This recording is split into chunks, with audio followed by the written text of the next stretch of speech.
hinihikayat namin kayong maglinis ng kapaligiran para maiwasan ang pagbaha at pagbara ng ating mga kanal.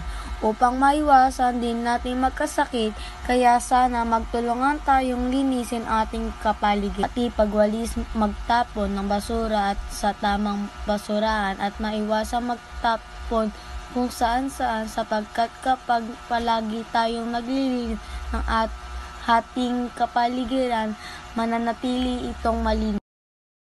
Hinihikayat namin kayo pangalagaan ang ating kalikasan upang hindi maging sanhi ng trahedya tulad ng tapon ng basura sa kanal, ilog upang hindi magkaroon ng pagbaha at iwasan magsunog ng plastic upang hindi masira ang sariwang hangin. Si Raslimel Evangelista Gadi, ikalawang grupo.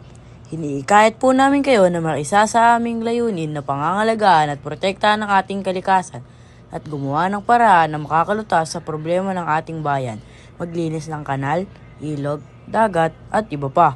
Iwasan po nating magtapon kung saan-saan para maiwasan natin na magkasakit ang mga. Hinihikayat ko rin kayong magtanim ng mga puno pati iba-ibang klase ng halaman at maiwasan rin nating magputol ng mga puno para maiwasan nating magkaroon ng trahedya tulad ng pagguho ng lupa at saka para magkaroon tayo ng sariwang hangin, kaya dapat pangalagaan nating mabuti ang ating magandang kapaligiran. Pagsali sa mga program tulad ng paglilinis sa barangay at iba pang pwedeng salihan tungkol sa paglilinis upang maiwasan ang sari-saring polusyon o sakit sa ating mga tao at upang magkaroon ng magandang ekonomiya at malinis na kapaligiran.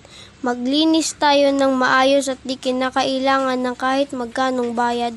Kami ay nanghihikayat na maglinis upang gumanda at maging malinis ang ating bayan.